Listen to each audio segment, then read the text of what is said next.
Hello YouTube, Heartless Angel here, back with another Pokemon ORAS Wi-Fi battle. Now today we have another PU match against Nick, and every time I play PU, I just love this tier more and more. The amount of Pokemon in this tier that you don't get to see in today's OU, UU, and even RU metagame is amazing and diverse, and it just really is really awesome. So Nick decides to start out with his Raichu as I start off with Leavanny. Not knowing what set this is, the most common set I know of is Choice Scarf. So I decide to stay in, knowing that even if he is running the HP Ice, I can survive thanks to the Focus Sash. But he goes for the Fake Out, revealing that he is Life Orb and a physical set. Which is fine because I know I resist anything else he can throw at me at this point. He does go for the Volt Tackle, which even after the crit, I do survive, and I am able to get my Sticky Web off, which is perfect because he's got some pretty fast Pokemon on his team, including Raichu, and I do want to get them slowed down so my slower Pokemon, such as Marowak, can come in and do its job. He does decide to go for the Fake Out and the knockoff, and Leavanny falls, which is fine. It's done its job. I don't need it anymore. I do decide to come in here with Luxray and get the Intimidate off. Not only to lower this thing's attack, but to also maybe force a switch out. But he does go for the knockoff and knocks off my Choice Band, and that does do a considerable amount of damage even after the Intimidate. I do go for the Crunch, and even without the Choice Band, it is enough to take Raichu out from this range. I decided to go for Crunch just in case he wanted to stay in. And in case he was running the Lightning Rod, didn't want that him to get that boost. He does decide to come in with his Seaking Nets, which did catch me off guard at first. I decide to go for the Wild Charge, not knowing that Seaking gets Lightning Rod. So, unfortunately, thankfully he is a physical set, but he does get the special attack boost. And also my electric attacks are now completely useless. Knowing that Skull Bash is exactly what he goes for here, is a normal type move and it does take the turn to charge, I decide to come in to Dusknoir so the Skull Bash won't do anything, and then I can come in and get a Will-O-Wisp off. I do go for the Willow, and unfortunately it does miss the Seaking, as he goes for the Poison Jab, which surprised me here, considering the fact that Ghost resists poison. Maybe he predicted a switch out afterwards, I'm not sure. But I do decide to try the Will-O-Wisp again, and it does miss as he actually goes for the Poison Jab another time. And I'm not sure, I'm not seeing Life Orb. He's not choiced in any way because he went from Skull Bash to Poison Jab. Maybe he's just fishing for a burn at this point. I'm not sure. I mean, for a poison. I don't try to go for the burn on Willow again. I just decide to get some damage off with the Shadow Sneak as he goes for another Poison Jab. And I'm really not sure what kind of item he's holding. I don't see anything. It could possibly be Assault Vest, but later on you'll see why I don't think that may be the case. He does decide to switch out into Go-Go as I go for the Will-O-Wisp again. And this time it does connect, unfortunately not with the Seaking, but I know that Go-Go likes to run Bulk Up, so it is a physical threat, and now it has been fairly neutralized. Then again, for all I know, this could not be the Bulk Up set. I'm not sure. I'm not familiar with the sets Go-Go runs. So at least it's getting some residual damage off, no matter what. At this point, I do decide just to get some more damage off and go for the Shadow Sneak, and it does do an okay amount of damage. He is definitely defensive here, and he does reveal that he has the Rocky Helmet.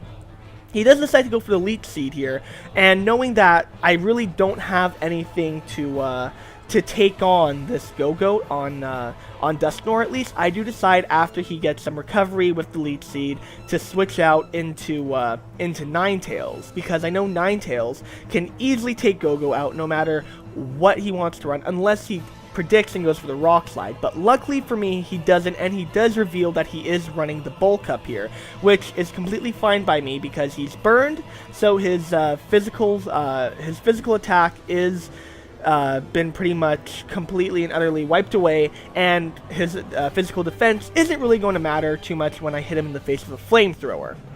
So I did kind of predict him to switch out here, but I didn't want to set the nasty plot just in case, so I do decide just to go straight for the Flamethrower as he predicts that and goes into Seaking. And after the Sticky Web drop, he is going to be quite slow, but either way, I'm pretty sure Ninetales outspeeds. After that damage from that flamethrower, I am quite confident that an energy ball will be able to pick off the Sea King, so I do decide to stay in, go for the energy ball, and the Sea King does fall, which is great because now my that electric immunity is gone from the match. Nothing else he has is immune, so I can just spam wild charges all day if I wanted to, unless the Simolga is carrying Motor Drive, I believe they can carry. So I do decide to switch out, not knowing what this thing wants to do, and go into Marowak, as he decides to go for the Nuzzle. So I'm really glad I was able to switch out because it's immune as he decides to come into his Tangela. And this Tangela has, oh boy, this Tangela is so bulky. It's not even funny. I did decide to go for the Stone Edge in case he wanted to stay in, and the Stone Edge doesn't really do too much against the Tangela, especially since it is carrying Regenerator. I do decide to switch back out into Ninetales, knowing that I'm quite confident that I can definitely take this Tangela out. He does decide to go for the Toxic, which is not really good considering how I have both the Life Orb and now the Toxic. So every turn I am going to be losing quite a bit of health, but I do decide to make the most of it and predict him switch out, and I do go for the Nasty Plot here as he goes into the Go-Go, which is actually quite odd.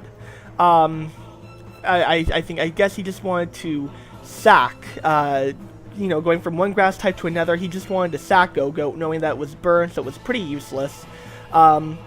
But I do get the nasty plot off, which is great because now the Go-Go, either way, will fall. I have a nice boost, and I will just pretty much be able to do a lot of damage to his team here. The Flamethrower will kill without a problem, and after the Life Orb and the Toxic damage rack up, I'm not left with a lot of health, unfortunately. I have less than half, and he does bring in the Emolga. And I'm quite confident that I will outspeed it. I'm not really too sure Emolga's base stat and speed, but I am able to take it out with the Flamethrower. And after this round of Toxic and the Life Orb Recoil, I am left with a total of 2 HP. So that is quite unfortunate, but I was able to take out a couple of threats on the team, and he does bring in the Delibird, and I know Delibird runs Ice Shard, but there was absolutely no point in keeping Ninetales around, so I do decide just to go off for a Flamethrower in case on the off chance he doesn't go for the Ice Shard, but he does, and unfortunately Ninetales will fall. I will switch into Luxray here just to get off the Intimidate because this is obviously a physical Delibird, but also to force a switch out into whatever he wants to come in. He does bring out Tangela, as I did predict that, and went for the Crunch instead of the instead of the Wild Charge, knowing that Tangela completely resists the Wild Charge, and at least Crunch would therefore do a bit more. However, Crunch barely does anything at all, so instead of staying in, I decide to Volt Switch out of there, which actually does a bit more than Crunch, showing that even though it is resisted, he is physically defensive. So I decide to come into Dusknoir here, trying just to get a burn off and get some residual damage. Residual damage on walls is so important. It really helps wear them down. He does go for the Leech Seed, however, and after the leftovers and everything like that, you know, we are at both a pretty good, decent amount of health. So I do want to find a way to cripple this wall and get it down just so I can, because right now, without Ninetales, this Tangela is completely and utterly in my way, and I probably shouldn't have let it go down like I did, but unfortunately that's what happened. So I do land the Will-O-Wisp as he gets a Toxic off, sadly poisoning my own wall, and Toxic is so much better on to use against walls than Will-O-Wisp, because Will-O-Wisp always has, you know, Burn always has a set amount of damage. Toxic stacks up over time. So I'm just right now trying to get as much damage off on this Tangela as I can, and it may be a little boring at this point because it's wall versus wall, but I go for a Shadow Sneak here just to get, you know, any amount of damage I can. I know if he switches out, he's just going to get everything he got back, but he goes for a surprising move and goes for the Ingrain, essentially trapping him in the field until he gets knocked out. and unfortunately for him, he won't be able to get the regenerator up. So while he is recovering more health each turn, it is also kind of a curse now, as he can't get the regenerator recovery. So I will take some more toxic damage, and I just really am struggling with this Tangela. It is walling everything I do. So knowing that Dusknoir is not going to help me here, I decide to switch out into Basculin, which may seem like an odd move, but I thought maybe at least with the Life Orb, the Zen Headbutt, or even the Ice Beam would be able to help. But he does go for the Giga Drain here, and that will one-shot my Basculin, unfortunately, leaving me with more in a pickle now, because with him being physically defensive, the Ice Beam plus the Life Orb may have been able to at least wear this thing down even more. I do decide to come into Marowak here, however, which again may seem like a foolish move, but I needed to get that Eviolite off of this thing. So I do go for the knockoff, and the Eviolite is gone, which is insanely helpful. Now this thing is not nearly as bulky as it was before. He does go for the Giga Drain, and I do survive.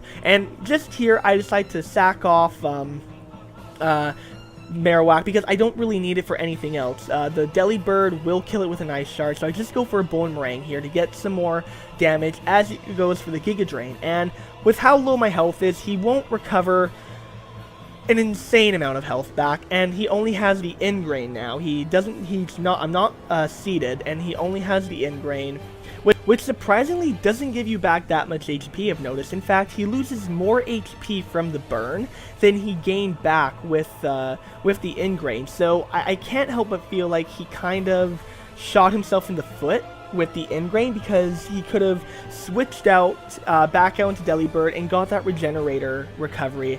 I do come into Luxray here, and I actually misclicked here and pressed Volt Switch instead of Crunch. But again, this is a physically defensive Tangela, so the Volt Switch actually does a decent amount of damage. I do come back into Dusknoir as he goes for the Toxic again. And me being already poisoned at this point, it obviously doesn't do anything. I do get some leftover recovery as he gets his Ingrain recovery, and then I will lose some HP from the Toxic, unfortunately, but it's not that much this turn. It will be next turn that really puts me in trouble, and then he loses from his burn. So both of our walls are really starting to wear down here. I do decide to go for a Shadow Sneak, just to get as much damage as I possibly can off in this Tangela, because he still has the Giga Drain, which will be enough to unfortunately finish off Dusknoir, and Dusknoir goes down, leaving us with him with Tangela and Delibird, and me only with Luxray. So it all comes down to Luxray right here, essentially. So Luxray comes in, and it's really going to be do or die here. If I cannot take, because I know he's going to try to Toxic me, so if I cannot find a way to take out this Tangela before the Toxic finishes me off, I'm done. So I do decide to go for Crunch. Volt Switch may have been the better choice here. I'm not sure if it would have taken it out, but considering how close Crunch did, I may have been able to save myself from, unfortunately, being poisoned. But that's the way it goes. Next time I know. So the burn will be enough to take the Tangela out here, leaving me with only Delibird to deal with. And I'm pretty confident that I can take the Delibird out with a Wild Charge. It's just, can the Delibird take me out with an Ice Shard? But he actually outspeeds. Even with the... Oh, wait, no, he's flying, so he doesn't get the Sticky Web drop, even though he touches the ground and he obviously can't fly. But he does go for a Power-Up Punch, and it does do a decent amount, but it's not enough to take me out. I will get the Wild Charge, and I do actually even survive the recoil, and so that will be my game. That was a great game, Nick. You really great battler. And if you like this video, guys, be sure to like, subscribe, and share. This is Heartless Angel, signing off.